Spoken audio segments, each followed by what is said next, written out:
Baik, perkenalkan nama saya Maria Sintike Pandi, NIM 2103030097, Fakultas Ilmu Sosial dan Ilmu Politik, Prodi Sosiologi, kelas C semester 1. Di sini saya akan mereview buku ke-7 tentang Trump dan politik neonasionalisme. Secara tradisional ideologi sekuler, nasionalisme ada di mana seorang individu mengidentifikasi dengan bangsanya sendiri dan secara fundamental mendukung kepentingannya, seringkali dengan mengesampingkan atau merugikan kepentingan bangsa lain.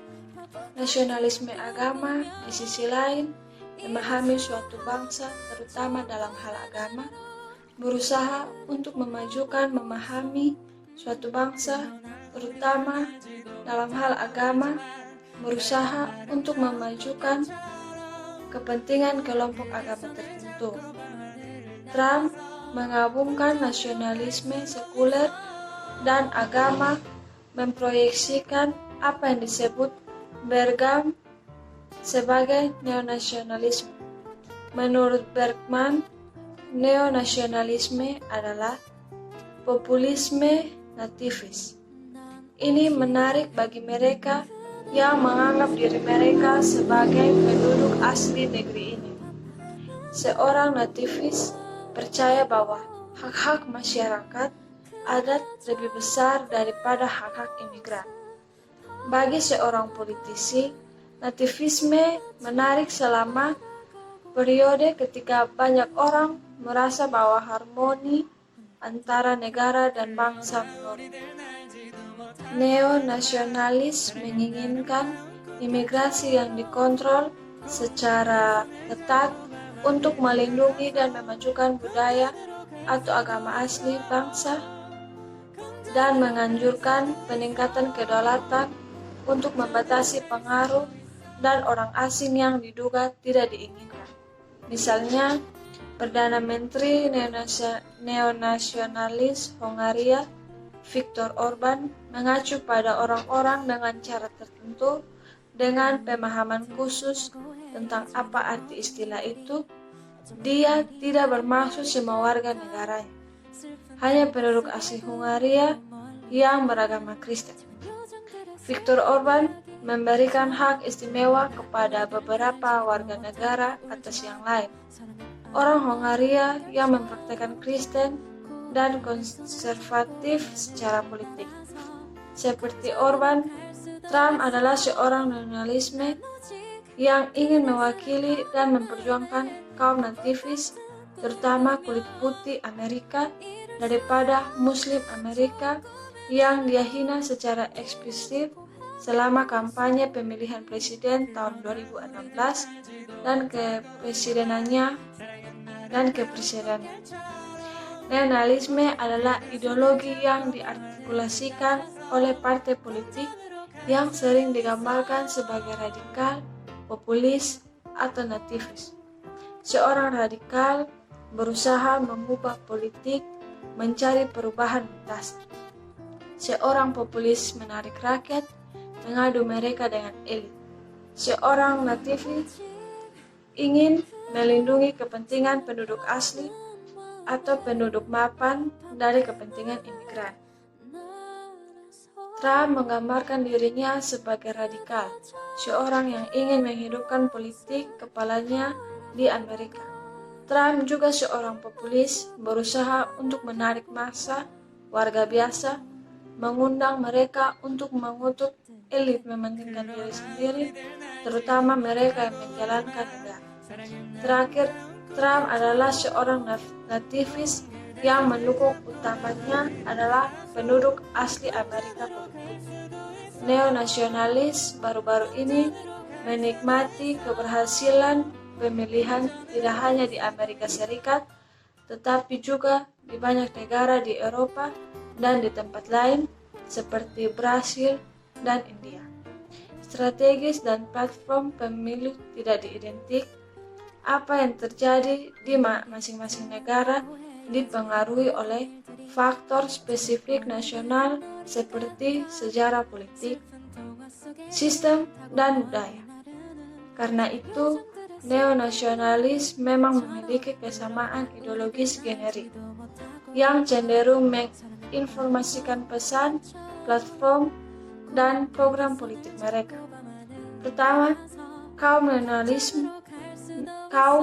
neonasionalis juga sangat sering populis menunjuk pada kelas politik elit, yang darinya masyarakat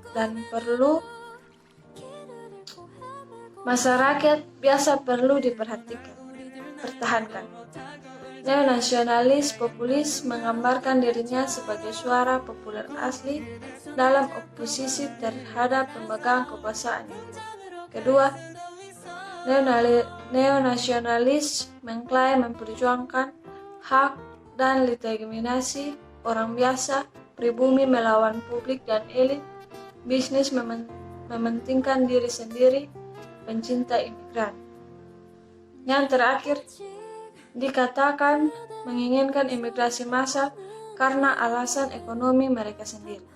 Membanjiri pasar kerja dengan banyak sekali orang asing yang bersedia dan mampu bekerja dengan upah yang relatif rendah, dan dengan demikian mengurangi tingkat upah yang diharapkan oleh pekerja pribumi.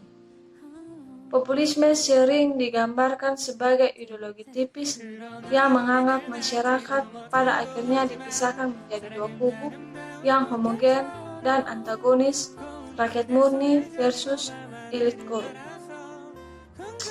Apa hubungan antara neonasionalisme dan populisme dalam replika Trump? Sebagian besar nasionalis Kristen di Amerika Serikat sangat mendukung Trump karena mereka percaya bahwa Trump akan memajukan tujuan kembar mereka, yaitu mengkristenkan kembali Amerika dan memajukan kebebasan beragama internasional, terutama bagi orang Kristen di negara-negara di mana mereka dianiaya. Ini mengacu pada keyakinan bahwa Amerika Serikat didirikan sebagai negara Kristen, dan agar negara itu berkembang perlu untuk kembali ke nilai-nilai Kristen dengan kehidupan pribadi dan publik. Sementara cita-cita dan simbol Kristen telah lama memainkan peran penting dalam kehidupan publik Amerika.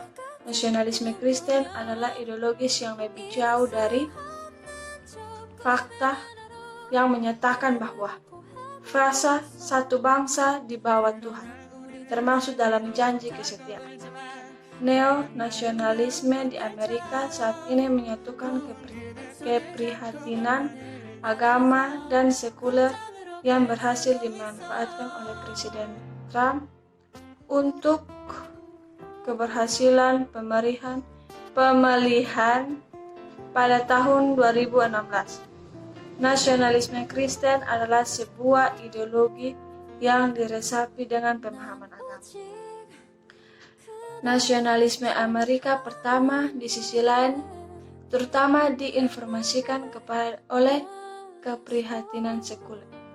Baik nasionalisme Kristen maupun nasionalisme Amerika First bersatu dalam upaya memperbaiki posisi Amerika dan Amerika baik di dalam maupun di luar negeri guna memperkuat kepentingan nasional Amerika Serikat. Meskipun neonasionalisme Trump dikontur oleh sejarah, budaya, politik, dan masyarakat Amerika Serikat yang unik, itu bukanlah fenomena tunggal, hanya hadir di Amerika Serikat. Trump tidak sendirian dalam menemukan kesuksesan politik dengan daya tarik populis nativis yang dinyatakan sebagai neonasionalisme. Pada bulan September tahun 2019, Donald Trump menggunakan pidato di Majelis Umum Perserikatan Bangsa-Bangsa untuk menyampaikan manifesto nasionalis mencela globalisme dan imigrasi ilegal dan mempromosikan patriotisme sebagai obat untuk penyakit dunia. Trump mengklaim bahwa para pemimpin yang cerdik terus-menerus mendahulukan kebaikan bangsa dan negaranya sendiri. Masa depan bukan milik globalis, masa depan milik patriot. Jika Anda menginginkan kebebasan, banggalah dengan negara Anda. Jika Anda menginginkan demokrasi, pegang kedaulatan Anda. Jika Anda menginginkan perdamaian, cintai bangsa Anda. Trump juga menggunakan pidato tersebut untuk mengkritik sistem perdagangan global dan mengklaim bahwa organisasi perdagangan dunia membutuhkan perubahan drastis. Secara khusus, ia mengkritik China dengan mempermainkan sistem dengan mengorbankan orang lain, dengan menggunakan praktik perdagangan yang tidak adil. Selama beberapa dekade, Amerika Serikat telah terlibat dalam konflik ideologis yang memecah belah, yang mengadu kaum konservatif melawan kaum liberal, yang merupakan pusat polarisasi politik dan sosial Amerika saat ini. Sejak tahun 1980-an, agama menjadi fokus perjuangan publik atas arah moral dan etika yang tepat untuk Amerika. Secara lebih umum, tahun 1980-an dan 1990-an adalah masa pergolakan dan pemecahan masalah di Amerika Serikat. Karena negara itu diguncang oleh ketidakamanan ekonomi, politik, dan budaya yang mendalam. Ada kejutan eksternal termasuk berakhirnya Perang Dingin yang tidak terduga, runtuhnya Uni Soviet yang tidak terduga, dan globalisasi, semua berdampak signifikan pada Amerika Serikat dan keseimbangan sosial, ekonomi, dan politiknya. Ini sekian dari saya tentang mereview buku ke-7 berjudul Trump dan Politik Neonasionalisme. Terima kasih.